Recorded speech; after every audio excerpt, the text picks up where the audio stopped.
Okay.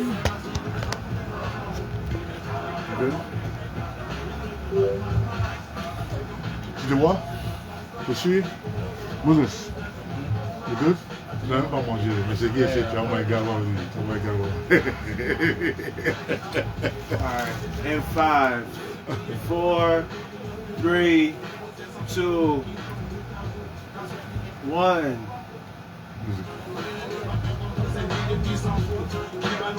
Bonsoir. Vous êtes en direct de Harlem Radio 115.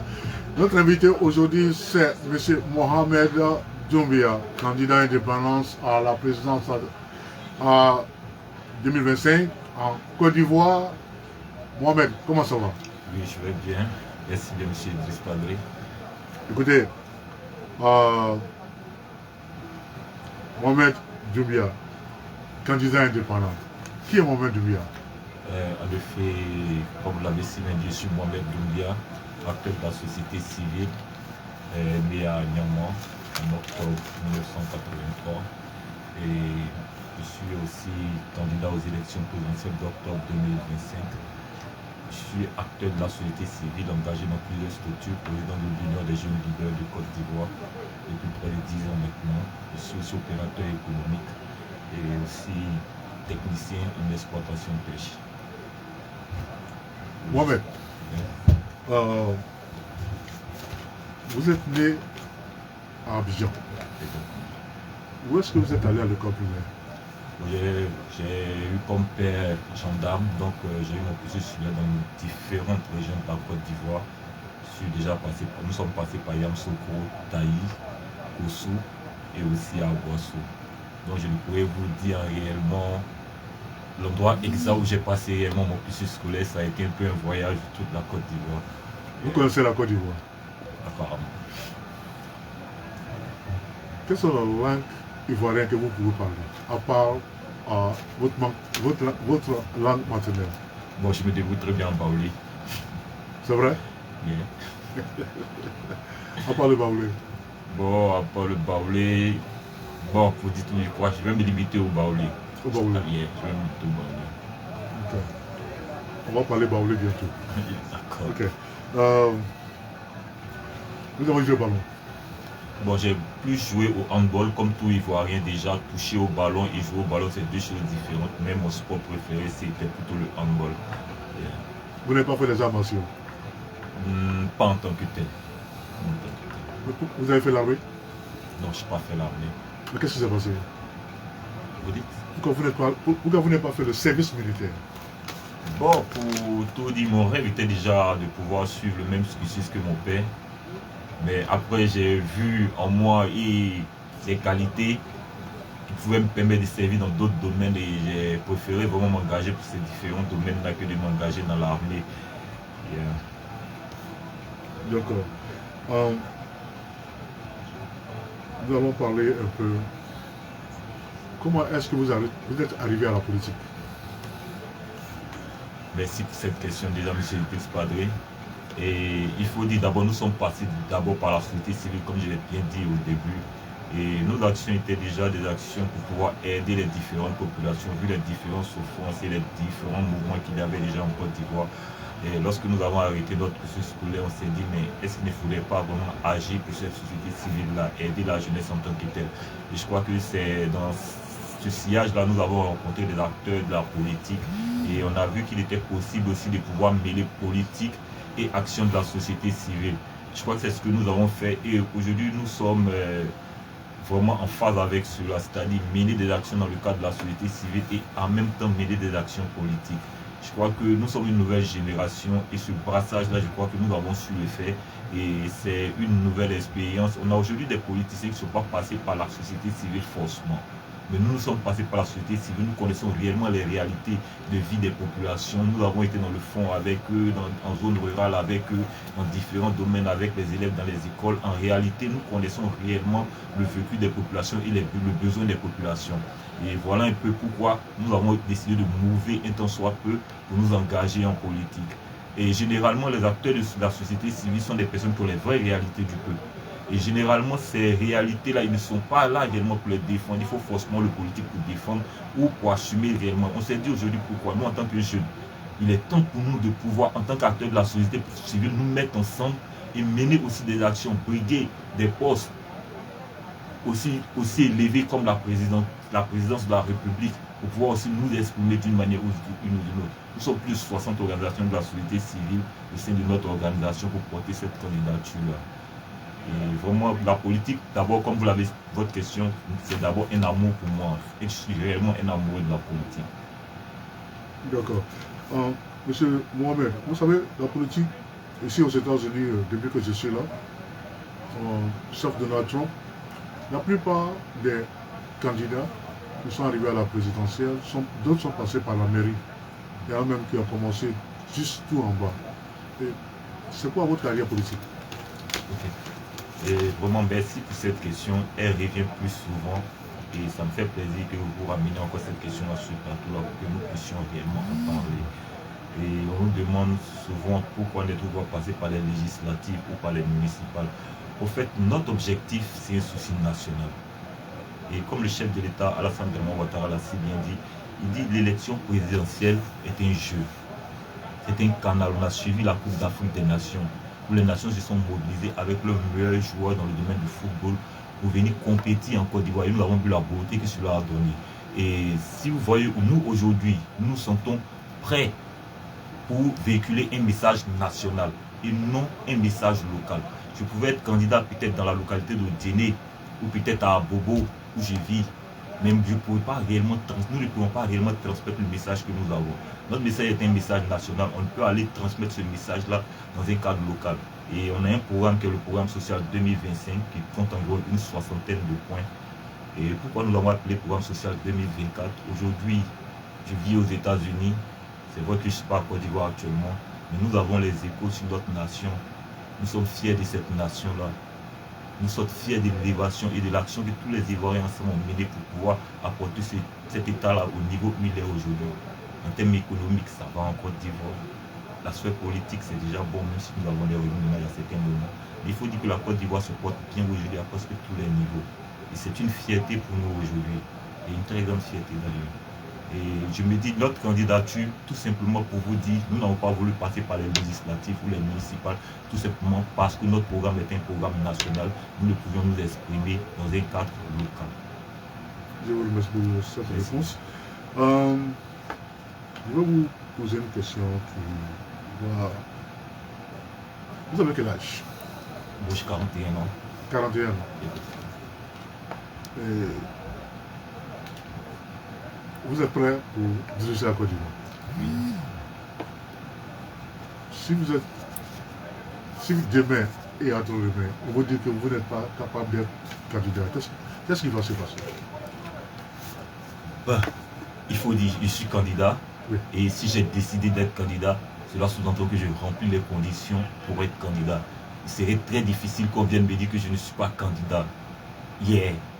Il n'y a pas vraiment de raison qu'on vienne me dire que je ne suis pas candidat. Et dans le cas où on me dit que je ne suis pas candidat, moi je suis acteur de la société civile. Et je vais prendre un exemple simple. Notre programme d'éducation, nous avons commencé des activités. Juste après la crise, nous avons initié un programme dans les écoles qui était École, Paix et Cohésion sociale. Mais aucun avant nous l'a fait. Vous pouvez regarder le parcours des autres acteurs de la société civile ou des autres hommes politiques. Ils ne sont pas passés par la société civile. Nous avons senti des besoins juste après la crise. On a senti que vraiment les premières victimes de cette crise étaient nos enfants. Ils n'avaient rien à voir avec cette crise. Ils l'ont vécu, ils l'ont subi. Et systématiquement, nous avons monté un programme qui est École, Paix et Cohésion sociale. Nous sommes fait appeler les ambassadeurs de la paix et Dieu merci le ministère de l'Éducation nationale d'antan. Et j'aimerais saluer de passage Mme Kandia Kamara qui nous a donné une autorisation nationale qui nous permettait de parcourir toutes les écoles de Côte d'Ivoire pour pouvoir sensibiliser les élèves à la paix et à la cohésion sociale. Et je me dis, je n'ai pas eu besoin d'être président pour le faire. Si demain, on me dit que je ne suis pas candidat, je porte encore ma casquette d'acteur de la société civile et je m'engage encore sur le terrain. J'ai parlé d'école paix et cohésion sociale. Nous avons mené encore un autre projet qui est le Programme national d'appui à l'obtention du certificat foncier. Nous n'avons pas attendu d'être président ou quoi que ce soit pour pouvoir le faire. Nous avons regardé les besoins des populations, nous avons mobilisé les jeunes autour de nous et nous avons mené des actions, nous avons des résultats, nous avons nos différents rapports que très bientôt nous comptons publier, mettre à la disposition du grand public. Merci Mohamed. Mohamed, je vais vous poser une question personnelle. Pour vous, c'est quoi le dialogue politique? Merci. Pour moi, le dialogue politique, il est une question très importante, surtout dans le cas de la Côte d'Ivoire.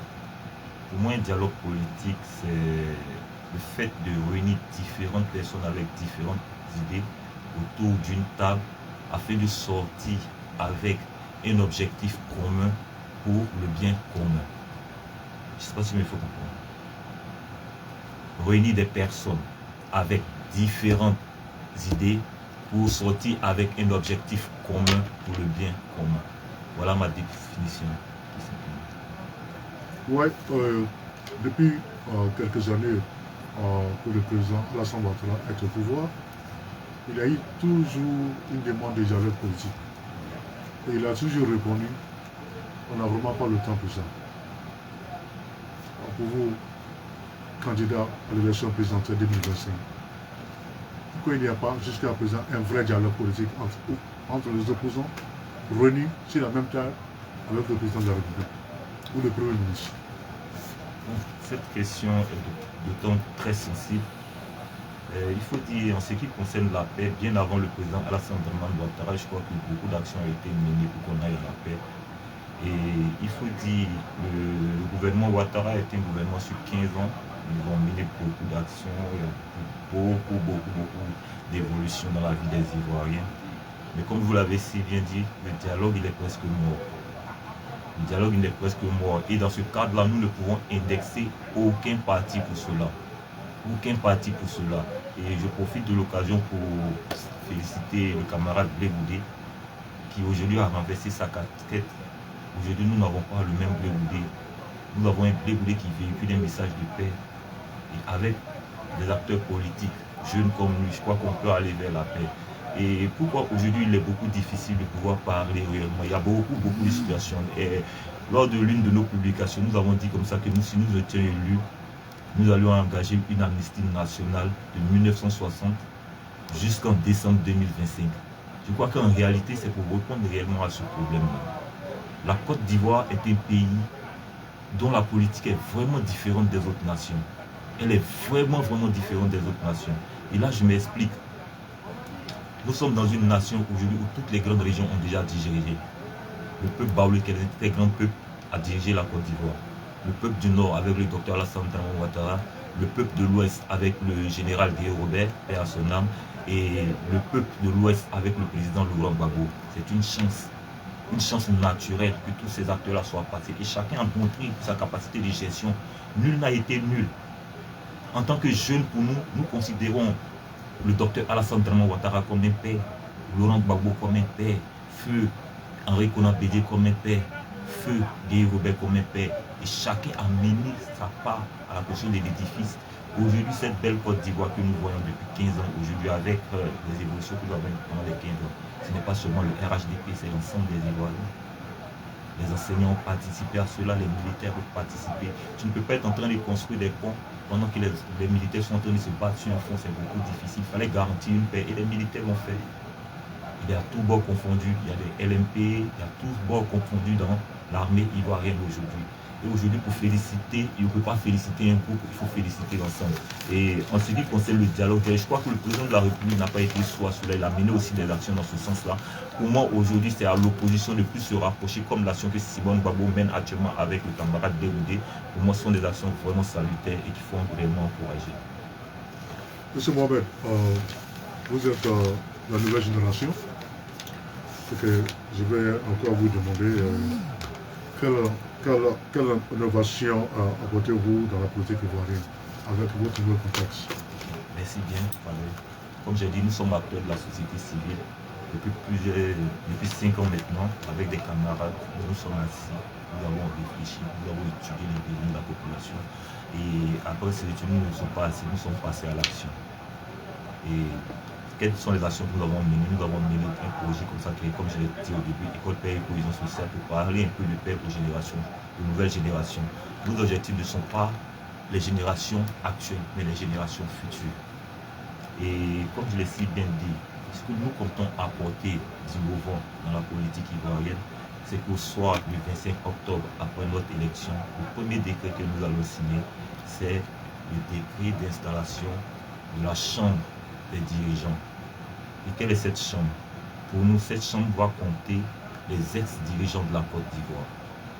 Pour nous, quand on parle de programme social 2025, il faut une réelle réforme de la politique ivoirienne, dans tous les sens. Pour nous, aujourd'hui, si nous venons au pouvoir, croyez-vous que nous pouvons diriger aujourd'hui la Côte d'Ivoire sans le docteur Alassane Ouattara? C'est impossible. Nous ne pourrons pas diriger la Côte d'Ivoire aujourd'hui sans Laurent Gbagbo. Nous ne pourrons pas diriger la Côte d'Ivoire aujourd'hui sans Simone et Yves Gbagbo.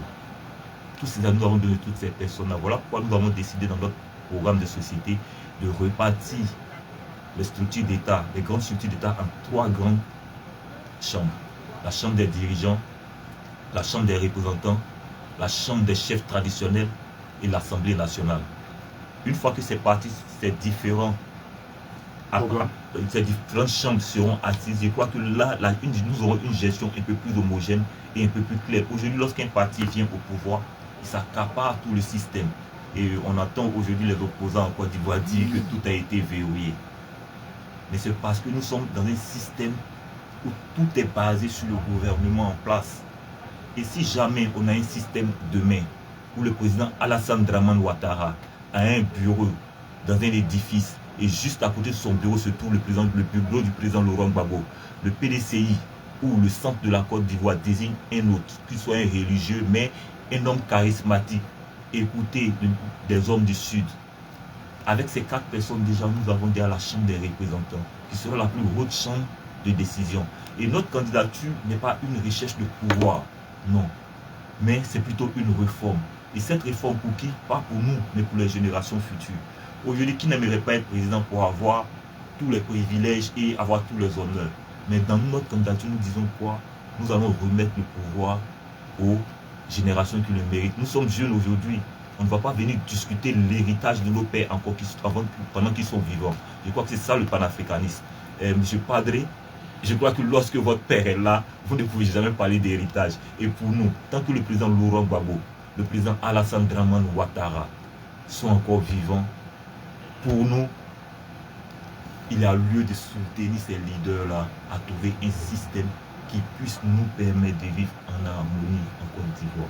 Et pour nous, c'est ça. Et la 4e chambre, comme il a dit, la 4e chambre sera la chambre des ex-femmes du chef d'État, où il y aura notre mère Thérèse Oufé-Boigny,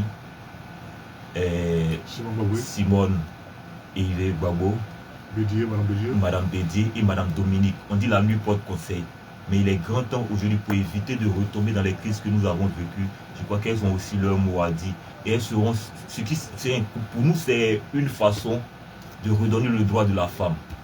Et cette institution va redonner le droit, va redonner la valeur de la femme. Et la chambre des chefs et rois, traditionnels. Cette chambre-là, les chefs et rois traditionnels sont le garant de la nation. Et ces personnes-là, leur pouvoir sera encore plus fort que le pouvoir législatif.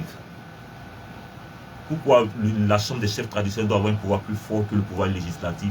Aujourd'hui, lorsqu'on vient au pouvoir, je considère que vous, M. Padre, vous êtes président, je suis votre ami aux États-Unis, vous m'appelez, viens, tu seras mon candidat à moi. Viens, tu seras mon candidat à Divo. Je suis un représentant, pas du peuple, mais un représentant de Padre. Aujourd'hui, il faut que ça change. Il faudrait que ça change. Et pour éviter souvent d'entrer dans des formules qu'on ne comprend pas, ou dans des innovations, ou dans des apports dont nous, peuple africains, nous ne comprenons pas, je crois que nous devons donner une souveraineté à nos chefs. Ils sont les garants de nos terres, ils sont les garants de ce peuple-là, ils ont leur mot à dire, il faut les installer, et leur donner un réel pouvoir. Je crois que notre candidature vient pour cela donner un pouvoir aux chefs traditionnels et aux chefs religieux. Mohamed, vous êtes un jeune, vous êtes élégant. Merci. Vous êtes marié. Oui, je suis marié. Vous avez combien d'enfants? Je père d'une fille. Est-ce que vous pensez qu'il est temps qu'il y ait la polygamie en Afrique et en Côte d'Ivoire? Ah, je sais pas. Pour moi, Oui. personnellement, Oui. personnellement, il est plus que temps qu'il y ait la polygamie en Afrique. Plus que temps. Il est plus que temps. Il est plus que temps. Il est plus que temps. Et si vous voulez, je peux même me justifier. D'accord, d'accord. D'accord, vous êtes pour la polygamie. Je suis pour la polygamie. D'accord. Et maintenant, je vais vous poser une question. Quels sont vos rapports avec les autres leaders, les jeunes leaders? Je sais que Blé Boudé, c'est votre grand frère. Soro Guillaume, c'est votre grand frère. Yeah. Jean-Luc Guillaume, c'est votre grand frère. Yeah. Tidiane Chiam, c'est votre grand frère. Yeah. Parmi toutes ces personnes, ces leaders que je viens de préciser, je viens de dénommer, j'aimerais que vous me dites qui pour vous est un idole, qui vous appréciez personnellement. Bon, pour moi, Oui. ils sont tous des leaders. Ils sont tous des leaders. Je les apprécie aussi tous d'ailleurs. Je les apprécie tous. Vous avez un leader pragmatique? Je dirais pas vraiment. Pas vraiment. Yeah.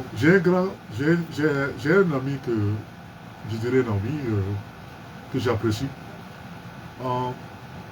Que pensez-vous de Atu Banga? Atu Banga. Atu Banga. Le professeur Atu Banga. Yeah. Oh, pour moi, Atu Banga, c'est quelqu'un de bien. Et il a une bonne carrure. Apparemment, comme je parle de carrure, c'est l'aspect physique déjà. Vous savez, la confiance, c'est un certain nombre d'éléments. Le visuel, la communication et les actions. Pour moi, c'est quelqu'un vraiment qui mérite beaucoup de confiance. C'est quelqu'un avec qui on peut compter en réalité. Vous aimeriez travailler avec Atu Banga si l'occasion est présent? Pourquoi pas, avec tous les Ivoiriens dessus. Ok.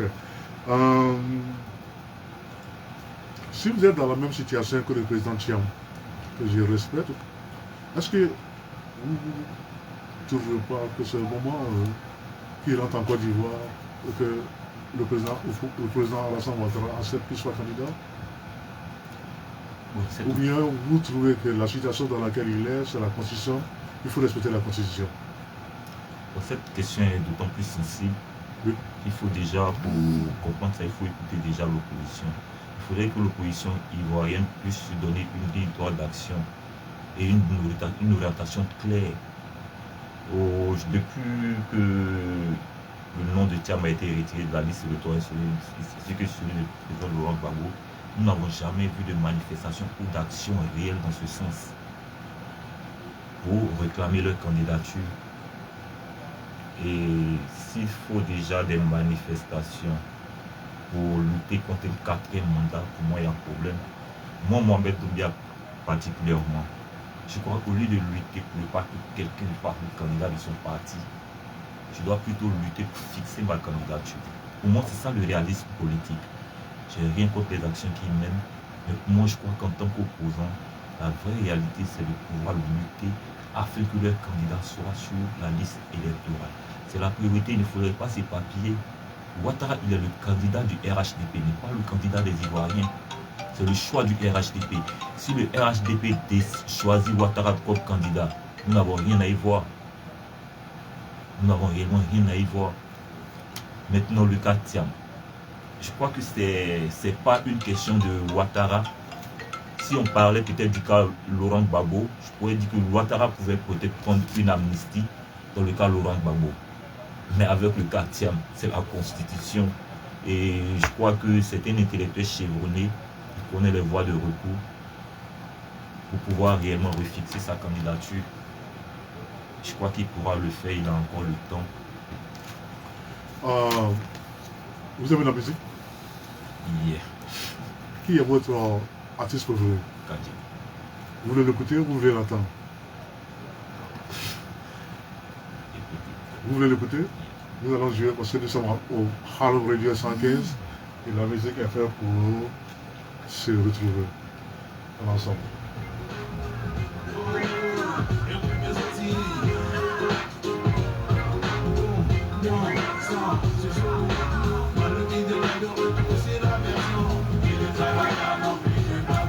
Je vais te parler, tu vas dire pourquoi tu veux sa musique. Tu vas me dire pourquoi tu veux sa musique.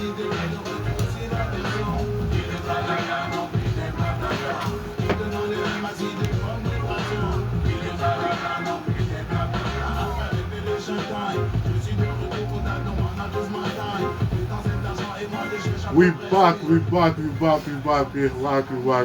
the studio in Harlem 115 with Mr. Mohamed Doumbia.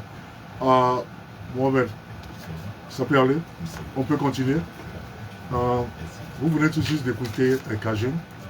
C'est qui Kajim pour vous? Pourquoi sa musique? Bon, pourquoi j'aime bien la musique de Kajim? Je peux dire c'est une musique qui a baissé un peu ma génération. Comme je l'ai si bien dit, j'ai environ 40 ans aujourd'hui. Et pour moi, Kajim, c'est un exemple. Je n'écoute pas beaucoup la musique, mais en réalité, lui, Kajim, je l'écoute pour ses tests. Yeah, il a des tests profonds, il transmet des messages, il est dans l'actualité de la musique. Et vraiment, c'est un artiste que j'aime bien.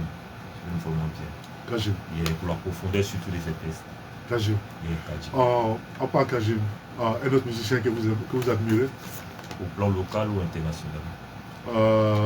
Local, d'abord. Bon, je peux dire au plan local, j'aime bien Kadi Doumbia. Kadi Doumbia. Yeah. Kadi Doumbia. J'aime aussi Tikenja. Tikenja. Yeah.